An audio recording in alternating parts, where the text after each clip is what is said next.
Praise the Lord. आप सबको जय मसीह की। परमेश्वर का धन्यवाद हो कि आज का सुंदर दिन भी उसने हमें देखने का ये सुंदर मौका दिया। हर दिन प्रभु यीशु के साथ इस कार्यक्रम में आप सबों का बहुत बहुत स्वागत है। आइए हम शुरुआती प्रार्थना में जाएं। धन्यवाद धन्यवाद जीवित पवित्र महान सामर्थ्य अनुग्रहकारी पिता परमेश्वर, आपका धन्यवाद, आपकी स्तुति, आपकी महिमा, आपकी जय जयकार और प्रशंसा करते हुए आपके पवित्र चरणों में आते हैं। प्यारे प्रभु जी, आज के सुंदर दिन के लिए आपका धन्यवाद करते हैं कि एक बार फिर आपने हमें ये मौका दिया कि हम अपने जीवनों को आपकी पवित्र संगति में बिता सकें परमेश्वर, और प्रभु अपनी गलतियों पर, अपनी कमियों और घटियों पर ध्यान कर सकें और उन्हें सुधार सकें। प्रभु हम आपका धन्यवाद करते हैं। इस वक्त हम जो भी गीत भजन गाएं, वचन पढ़ें, प्रार्थना निवेदन आपके सम्मुख रखें, उन सब पर आपकी आशीष हो, आपकी अगुवाई में सब कुछ होने पाए। ये प्रार्थना अपने जीवित उद्धारकर्ता प्रभु यीशु मसीह के नाम से मांगते हैं, आमीन। हम सब बोले आमीन। तो आइए हम आज की उस सुंदर बाइबल वर्स को बोले जो हम इस परमेश्वर की स्तुति करते हैं प्रतिदिन। भजन संहिता अध्याय 147 उसके पहले वचन के द्वारा हम परमेश्वर की स्तुति करेंगे। यह की स्तुति करो क्योंकि अपने परमेश्वर का भजन गाना अच्छा है, क्योंकि वह मन भावना है। उसकी स्तुति करनी मन भावनी है। सच में उसकी स्तुति करनी मन भावनी है। और हम परमेश्वर का धन्यवाद करें और परमेश्वर की महिमा करें। आइए परमेश्वर की महिमा के लिए हम एक सुंदर गीत को गाएंगे, प्रभु की स्तुति करेंगे, प्रभु की आराधना करेंगे। आइए हम इस गीत को गाएं। आप भी मेरे साथ ताली बजाकर इस गीत को गा सकते हैं। रब की होवे सना हमेशा, रब की होवे सना, हालेलुया। रब की होवे सना हमेशा, रब की होवे सना, रब की होवे मदा सराई, रब की होवे मदा सराई, उसके नाम की सना, उसके नाम की सना हमेशा, रब की होवे सना, हालेलुया। रब की होवे सना हमेशा, रब की होवे सना। सच में हमारे परमेश्वर की आराधना, स्तुति और महिमा निरंतर हमारे जीवन से, हमारे मुख से, हमारे हृदय और विचारों से होती रहे। तो आइए आज के पवित्र और सुंदर वचन को हम सुनेंगे। आज का पवित्र वचन जिस पर हम मनन करने जा रहे हैं, उसका मनन का विषय है, सबसे पहले हम वचन देखेंगे मत्ती रचित सुसमाचार उसका 7वां अध्याय और उसके 24वें वचन से लेकर 27वें वचन तक आज हम मनन करेंगे। मत्ती रचित सुसमाचार उसका 7वां अध्याय 24वें वचन से 27वें वचन तक हम पढ़ेंगे। एक बहुत ही सुंदर वचन को आज हम मनन करने जा रहे हैं। और मेरी मम्मी, जब हम दोनों बहनें छोटे छोटे थे तो हमें बहुत ही सुंदर गीत सिखाया करती थी परमेश्वर का। और वो गीत था, चट्टान पर बुद्धिमान ने बनाया अपना घर और जोर की बारिश आई और तूफान भी उठा, पर बुद्धिमान का घर स्थिर रहा। बालू पर मूर्ख ने बनाया अपना घर, और जिसने मूर्ख ने बालू पर अपना घर बनाया, जब आंधियां आई, तूफान आए, तो उस मूर्ख का घर गिर गया। ये बहुत ही सुंदर गीत हमारी मम्मी हमें बचपन से सिखाती थी। और आज इसी वचन पर आधारित इसी वचन को हम सीखने के लिए जा रहे हैं। तो आइए हम इस वचन को पढ़ेंगे। घर बनाने वाले दो मनुष्य, ध्यान से सुने। घर बनाने वाले दो मनुष्य, बुद्धिमान और मूर्ख। 24वें वचन से हम पढ़ रहे हैं। इसलिए जो कोई मेरी ये बातें सुनकर उन्हें मानता है, वह उस बुद्धिमान मनुष्य के समान ठहरेगा जिसने अपना घर चट्टान पर बनाया। और मेह बरसा और बाढ़ें आईं और आंधियां चली और उस घर से टकराईं, फिर भी वह नहीं गिरा, क्योंकि उसकी नींव चट्टान पर डाली गई थी। परंतु जो कोई मेरी ये बातें सुनता है और उन पर नहीं चलता, वह उस निर्बुद्धि मनुष्य के समान ठहरेगा जिसने अपना घर बालू पर बनाया। और मेह बरसा और बाढ़ें आईं और आंधियां चली और उस घर से टकराईं और वह गिरकर सत्यानाश हो गया। परमेश्वर के जीवित वचन पर पढ़े और सुने जाने पर उसकी बहुतायत के साथ आशीष हो, आमीन। तो यहाँ पर हमने दो किस्म के व्यक्तियों के बारे में देखा है। परमेश्वर का वचन हमें बताता है, प्रभु यीशु मसीह हमें इस वचन को बता रहे हैं कि दो प्रकार के मनुष्यों को यहाँ पर हम देख रहे हैं। एक है बुद्धिमान मनुष्य और दूसरा है मूर्ख मनुष्य। तो यहाँ पर पहले मनुष्य के बारे में हम देखेंगे जो है बुद्धिमान मनुष्य। सबसे पहले बुद्धिमान मनुष्य के विषय में हम देखेंगे। इसलिए यीशु मसीह के पहले वचन हम देखते हैं, उसने बोला इस बात को, इसलिए जो कोई मेरी ये बातें सुनकर उन्हें मानता है, इसलिए जो कोई मेरी ये बातें यानी यीशु मसीह के वचन को सुनकर उन वचनों पर चलता है, उन वचनों को मानता है, आज्ञाकारिता में चलता है, परमेश्वर के भय में चलता है, परमेश्वर के हुक्मों का पालन करता है, वो कैसा मनुष्य है? ध्यान से सुने। वो उस बुद्धिमान मनुष्य के समान ठहरेगा। वो व्यक्ति जो उस बुद्धिमान मनुष्य के समान ठहरेगा जिसने अपना घर चट्टान पर बनाया।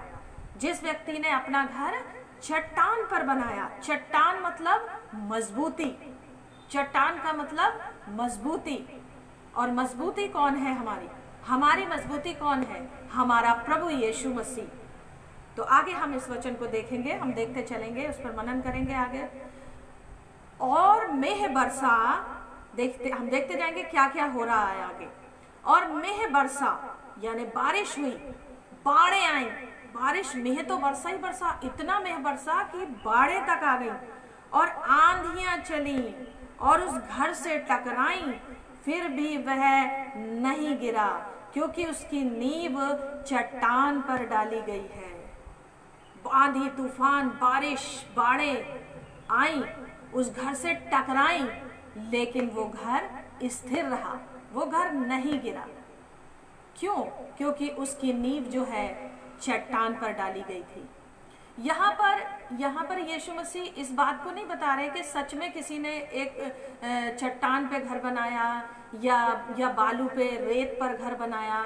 यहाँ प्रभु यीशु मसीह एक दृष्टांतों के द्वारा जो समझाया करते थे अपने लोगों को, अपने शिष्यों को, और आज हमसे भी परमेश्वर का वचन जो बात करता है वो ये नहीं कि वो किसी ने रेत पे घर बना लिया था। वो उन दृष्टांतों के द्वारा हमें हमारे जीवन के विषय में बहुत सी अच्छी अच्छी बातों को समझाया करते थे, जिससे हम लोगों के लिए अपने जीवन को समझना, परमेश्वर की बातों को समझना आसान हो जाए और हम लोग आसानी से उन उदाहरणों के द्वारा, उन दृष्टांतों के द्वारा समझ पाएं। तो यहाँ पर परमेश्वर के वचन में बताया गया है, ये उस बुद्धिमान मनुष्य के विषय में बताया गया है जो परमेश्वर के वचन पर चलने वाला व्यक्ति है, जो परमेश्वर के वचनों का पालन करने वाला व्यक्ति है, जो परमेश्वर का डर मानने वाला व्यक्ति, भय में चलने वाला व्यक्ति है। वो कौन है? उसने अपनी नींव जो है चट्टान यानी यीशु मसीह पर रखी है। उसके घर की नींव यानी उसके आत्मिक जीवन की नींव जो है प्रभु यीशु मसीह है, जो मजबूत है, जो हमारी चट्टान है यानी मजबूती है हमारी। वो कौन है? यीशु मसीह। हमारी चट्टान कौन है? प्रभु यीशु मसीह, जिस पर हमने अपने जीवन की नींव डाली है, जिस परमेश्वर को हमने अपने जीवन का आधार माना है और अपना सर्वस्व माना है, अपना सब कुछ माना है और उसके हाथों में अपने जीवन को समर्पित किया है। तो जब उस यीशु मसीह पर हमने अपने घर को बनाया है तो क्या हुआ? मेह बरसेगा, बहुत सारे जीवन में कठिनाइयाँ आएंगी, बीमारियाँ आएंगी, कष्ट आएंगे, पीड़ाएं आएंगी। ये मेह कौन सा मेह है? ये आंधियाँ कौन सी मेह है? ये बाढ़ें कौन सी बाढ़ें हैं? ये वही बाढ़ें हैं हमारे जीवन के दुख, कष्ट, पीड़ाएं, रोग, दुर्बलताएं और बहुत सी झटके जो जीवन में हमें लग जाते हैं। बहुत से कष्ट, बहुत सी पीड़ाएं जिनमें से होकर के हम गुजरते हैं, वो आंधियां हैं, वो तूफान हैं जो हमसे टकराएंगे और टकराते आए हैं। आप जानते हैं, टकरा चुके हैं। तो बहुत सी आंधी तूफान टकराएंगे, लेकिन अगर हमारा घर, हमारी नींव चट्टान यीशु मसीह पर होगी तो हम किसी भी रीति से डगमगाएंगे नहीं। हमारा विश्वास स्थिर रहेगा, हम घबराएंगे नहीं, हम विचलित नहीं होंगे, हम टूटेंगे नहीं, हम हारेंगे नहीं, हम निराश नहीं होंगे। आंधियां कितनी भी आए, तूफान कितने भी आए, बाढ़ें कितनी भी आए, मेह कितना भी बरसे, हम घबराएंगे नहीं, विचलित नहीं होंगे, क्योंकि परमेश्वर का वचन कहता है, भजन संहिता की पुस्तक में अगर हम देखें तो लिखा हुआ है कि चाहे समुद्र गरजे और फेन उठाए, चाहे कितनी भी मुश्किलें आए, लेकिन मैं ना डरूंगा, क्योंकि मेरा भरोसा मेरा परमेश्वर है ना। तो हम लोग सभी जानते हैं। तो इस बात को हम ध्यान से सुनते रहें वचन को, कि जब हमारे जीवन की नींव हमारा यीशु मसीह होगा तो हमारा जीवन मजबूत होगा, हमारा जीवन स्थिरता में रहेगा, हमारा जीवन स्थिर रहेगा और हम डिगेंगे नहीं, हम गिरेंगे नहीं, हम मजबूती के साथ खड़े रहेंगे, हम परेशानियों का सामना कर पाएंगे परमेश्वर की दी हुई शक्ति और सामर्थ्य के द्वारा, क्योंकि हमारे साथ यीशु मसीह खड़ा होगा। मुश्किलें आएंगी, चारों ओर से घेरेंगी, लेकिन हमारे चारों ओर परमेश्वर की करुणा भी हमको चारों ओर से घेरे रहेगी, जिसके द्वारा हम मुश्किलों का सामना कर पाएंगे। शैतान बहुत से तरीके से हमें गिराने की कोशिश करेगा, लेकिन हम नहीं गिरेंगे, क्योंकि हमारा परमेश्वर हमारे साथ है। और हम उस बुद्धिमान मनुष्य के समान होंगे जिसने अपना घर चट्टान पर यानी यीशु मसीह पर बनाया है। तो अब दूसरे मनुष्य के बारे में हम सीखने जा रहे हैं। पहले मनुष्य के बारे में हमने सीखा, ध्यान रखें, बुद्धिमान मनुष्य के जीवन के बारे में सीखा कि वो बहुत सी आंधी तूफान आए, लेकिन वो नहीं गिरा, और उसकी नींव क्योंकि चट्टान पर डाली गई थी, और वो घर नहीं गिरा। नहीं गिरेगा आपका घर अगर आपकी नींव यीशु मसीह है, अगर आपके जीवन की नींव यीशु मसीह है। अब 26वें वचन को हम पढ़ने जा रहे हैं। परंतु जो कोई भी, चाहे वो प्रभु का दास दासी हो, चाहे वो परमेश्वर का विश्वासी क्यों ना हो, भले उसने बपतिस्मा लिया हो, वो चर्च जाता हो, प्रार्थना करता हो, लेकिन उसके वचन में लिखा हुआ है परंतु जो कोई मेरी ये बातें सुनता है और उन पर नहीं चलता। जो कोई परमेश्वर के वचन को सुनता है और उन पर नहीं चलता है, परमेश्वर के वचन को सुनकर अनसुना करता रहता है, टालता रहता है, ढिठाई में बना रहता है, वह उस निर्बुद्धि मनुष्य के समान ठहरेगा। वो मनुष्य उस निर्बुद्धि यानी बेवकूफ, यानी जिसके अंदर बुद्धि ही नहीं है, बुद्धिहीन मनुष्य के समान ठहरेगा, जिसने अपना घर बालू पर बनाया। जिसने अपना घर बालू यानी रेत पर बनाया। जब हम रेत पर अपना घर बनाएंगे तो वो रेत पर घर टिक पाएगा? कभी भी नहीं टिक पाएगा, क्योंकि वो निर्बुद्धि इंसान है, इसलिए उसने अपना घर रेत पर बनाया है। अब 27वां वचन हम देख रहे हैं। और मेह बरसा और बाढ़ें आई और आंधियां चली और उस घर से टकराई और वह गिरकर सत्यानाश हो गया, बर्बाद हो गया। जब बारिश आई, बाढ़ें आई, आंधी तूफान आए, तो वो घर क्या हो गया? उस घर से जब वो टकराई तो वो घर क्या हो गया? गिरकर, लिखा हुआ वचन में, गिरकर वो सत्यानाश हो गया, बर्बाद हो गया, टूट गया, बिखर गया। ऐसा क्यों हुआ मेरे प्यारे भाइयों बहनों? ऐसा क्यों हुआ? ऐसा सिर्फ इसलिए हुआ क्योंकि उसकी नींव जो थी बालू पर थी, रेत पर। घर बनाने वालों का घर स्थिर रह सकता है? कभी भी नहीं, क्योंकि घर की नींव जो है मजबूत होनी चाहिए। जैसा कि हमने पहले वचन में पढ़ा कि एक बुद्धिमान मनुष्य ने किस पर घर बनाया? चट्टान पर, मजबूती पर। हमने सीख लिया इसके बारे में। और दूसरा जो मनुष्य है वो निर्बुद्धि है, वो मूर्ख मनुष्य के समान उसने अपना क्या कर दिया, उसने अपना घर रेत पे बनाया। जब आंधियां आई, तूफान आई तो क्या हो गया, वो गिरकर सत्यानाश हो गया। ये वो मनुष्य है, ये दूसरे किस्म का वो मनुष्य है, दूसरे प्रकार का, जो परमेश्वर के वचन पर नहीं चलता। भजन संहिता की पुस्तक में लिखा हुआ है, मूर्ख ने अपने मन में कहा कि कोई परमेश्वर है ही नहीं। मूर्ख ने अपने मन में कहा कोई परमेश्वर है ही नहीं। ये वो व्यक्ति है जो बालू पर अपना घर बना रहा है, जो संसार को ही अपना सब कुछ मान बैठा है, जो संसार और संसार की अभिलाषाओं में फंसा हुआ है, जो मसीही विश्वासी होने के बावजूद भी जब कहीं बाहर निकलता है, घर से बाहर जाता है, दूसरे लोगों का प्रभाव, गलत लोगों का प्रभाव अपने ऊपर ले लेता है। ये नहीं कि अपने मसीही जीवन का अच्छा प्रभाव हम दूसरों पर डालें, बल्कि हम उसके अलावा हम क्या करते हैं कि हम दूसरों की गलत बातों को अपने जीवन में एक्सेप्ट कर लेते हैं, यानी कि कमजोर हैं हम, अपने मसीही जीवन में कमजोर हैं। ये अन्य जाति लोगों के विषय में नहीं, ये मसीही लोगों के विषय में कहा जा रहा है यहाँ पर, क्योंकि उनको परमेश्वर का ज्ञान पहुंच चुका है, प्रभु का वचन उनको मिल चुका है, उनको वचनों से सचेत किया जा रहा है, उसके बावजूद भी वो उस बात को नहीं समझ पा रहे हैं।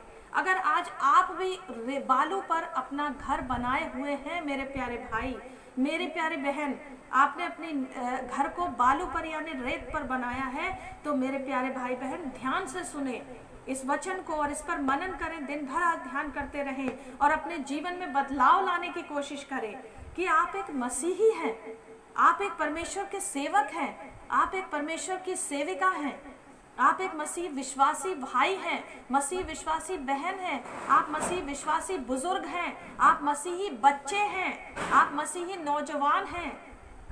आप अपनी कीमत को समझिए, अपने जीवन को समझिए, उस मसीही ज्ञान को समझिए जो परमेश्वर ने आपको दे दिया है, आप तक वो पहुंच गया है। कितने धन्य लोग हैं जो आप तक परमेश्वर का वचन पहुंच चुका है।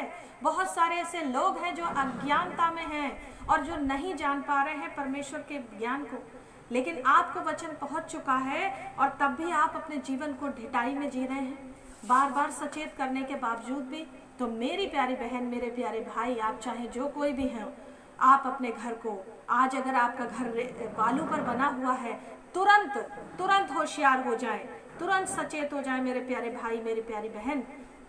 आप अपने जीवन को आज भी आपको सुधारने का मौका परमेश्वर दे रहा है, और आज का दिन जो परमेश्वर ने आपको दिया है वो इसीलिए दिया है। और आज का ये जो वचन आपकी बहन यानी मेरे द्वारा जो आपको दिया है वो इसीलिए दिया है कि परमेश्वर आपके जीवन में बदलाव लाना चाहता है, वो आपके जीवन को बदलाव लाने की कोशिश करना चाहता है। वो चाहता है कि आप बदल जाएं, क्योंकि वो किसी भी, लिखा है, दुष्ट के मरने से वो प्रसन्न नहीं होता है, बल्कि वो चाहता है कि हर एक व्यक्ति का उद्धार हो, हर व्यक्ति उद्धार को पाए। तो मेरे प्यारे भाई, मेरे प्यारे बहन, हम उस पहले मनुष्य के समान बने जिसने अपना घर चट्टान यानी यीशु मसीह पर बनाया, ना कि उस निर्बुद्धि मनुष्य की तरह बने जिसने अपना घर बालू पर बनाया।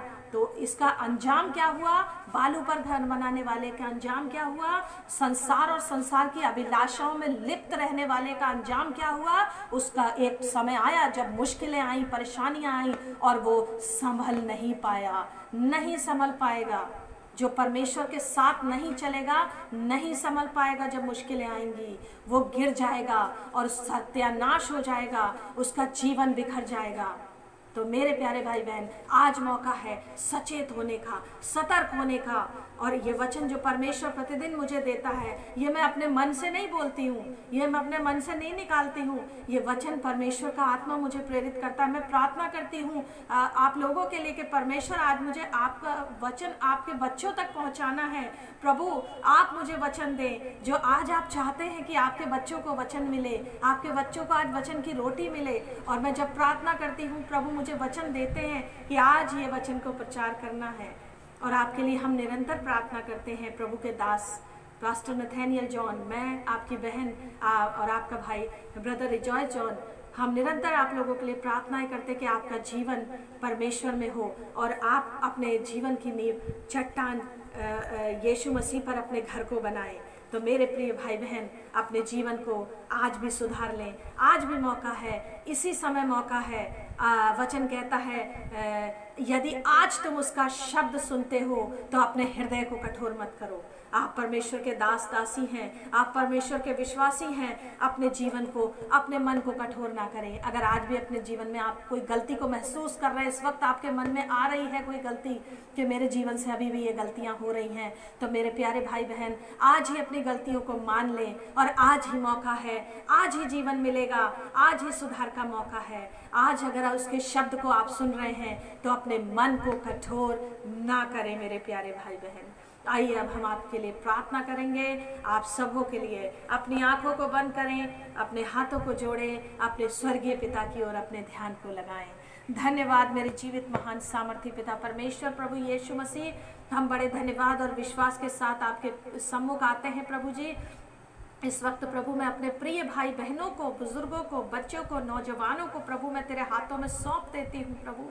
इनके जीवन का नियंत्रण मैं तेरे हाथों में सौंपती हूँ। जैसा मनुष्य आप इन्हें बनाना चाहते हैं प्रभु, वैसा मनुष्य इन्हें बनाएं। इनके जीवन में आप सुधार को लेकर आएं। अगर ये आपसे दूर जा रहे हैं प्रभु तो इन्हें अपने निकट लेकर आएं प्रभु। और आज के वचन मुताबिक ये बुद्धिमान मनुष्य की तरह बने जिसने अपना घर चट्टान पर बनाया, यानी यीशु मसीह तुझको अपना आधार माना, तुझको अपना सर्वस्व माना प्रभु जी। और ये बालू पर घर बनाने वाले ना हो प्रभु जी। प्रभु जी ये चट्टान पर घर बनाने वाले हों ताकि मुश्किलें आए, तूफान आए, आंधी आए और ये स्थिर रहे सदा। मेरी यही प्रार्थना है कि प्रभु इनका जीवन तुझ में सुरक्षित रहे, इनका जीवन तुझ में समर्पित रहे प्रभु। और प्रभु इनके जीवन की हर दुख, हर पीड़ा, हर कष्ट, हर रोग इनके जीवन से दूर हो जाए। अगर इन्होंने अपने किसी प्रिय जन को खो दिया है मेरे प्यारे परमेश्वर, तो प्रभु इनको शांति से भरें, अपनी तसल्ली से भरें, उनको अपने उत्साह से भरें प्रभु जी। और परमेश्वर इन्हें अपनी जीवित आशा से भरें। और परमेश्वर पिता इनको अपनी महान शांति से भर दें प्रभु यीशु मसीह। मैं प्रार्थना करती हूँ खुदाबंद मेरे परमेश्वर पिता, और जितने भी लोग अपनी दुखों को लेकर, अपने शारीरिक दर्दों और पीड़ाओं को लेकर इस प्रार्थना को सुन रहे हैं परमेश्वर, उनके सारे सब प्रकार के दर्द को मैं यीशु मसीह के नाम से कहती हूँ। इसी वक्त इनके शारीरिक सारे दर्द निकल के बाहर हो जाए प्रभु। इनकी सारी शारीरिक दुर्बलताएं, कमजोरियां, बुखार, जुकाम, खांसी या जो कोई भी इनको दर्द परेशानियां हैं वो यीशु मसीह के नाम से इनके शरीर को छोड़कर चली जाए प्रभु। इनकी दुष्ट आत्माएं जो इनके शरीरों में, इनके जीवनों में काम कर रही हैं वो यीशु के नाम से दूर हो जाए प्रभु। इनके जीवन तुझ में समर्पित और आशीषित जीवन हो। और खुदावंद यीशु मसीह इनके जीवन पर आपका नियंत्रण बना रहे। इनके मन की इच्छाएं जो आपके वचन मुताबिक हैं वो पूरी होने पाए मेरे परमेश्वर। और जो प्रार्थना निवेदन ये अपने लेकर अपने मनों में बैठे हुए हैं, अपने आंसुओं को बहा रहे हैं, अपने दुखों को तेरे चरणों में इस वक्त उंडेल रहे हैं परमेश्वर, इनके जीवन को तू आशीषित कर प्रभु। इनके आंसुओं को पोंछने वाला परमेश्वर, आंसुओं को पोंछने वाला परमेश्वर प्रभु, इनके आंसुओं को पोंछ दे, इनके दुखों को इनके जीवन से मिटा दे प्रभु जी। और ये तुझ में बढ़ते बढ़ते और बढ़ते चले जाए प्रभु। इनको शांति से भर, तेरी महान शांति इनके जीवन में आए, तेरी महान शांति इनके जीवन में आए। अगर इनके घर के सदस्य, इनके बच्चे इनके कहना नहीं मानते हैं और तेरे तुझ में समर्पित नहीं है प्रभु, इनका प्रत्येक परिवार का सदस्य तुझ में तेरे समर्पण में आने पाए प्रभु। इनका परिवार का हर सदस्य तेरे समर्पण में आए, तो इनका जीवन तुझ में आशीषित हो। और प्रभु जी इनका घराना सुख शांति और बरकतों से भरा रहे प्रभु। हम तेरे दास दासी बेटे रिजॉइस को भी मैं तेरे हाथों में सौंपती हूँ, लिविंग गॉड मिनिस्ट्री को तेरे हाथों में सौंपती हूँ, हमारे इस यूट्यूब चैनल को परमेश्वर लिविंग गॉड मिनिस्ट्री चैनल को तेरे हाथों में सौंपती हूँ। और परमेश्वर पिता जितने भी हमारे व्यूवर्स हैं, जितने देखने वाले हैं भाई बहन, सबको तेरे हाथों में सौंपती हूँ प्रभु जी। और फेसबुक पर भी जो हमारे प्रार्थनाएं, सत्संग, मीटिंग्स चलते हैं प्रभु, उनको भी तेरे हाथों में सौंपती हूँ।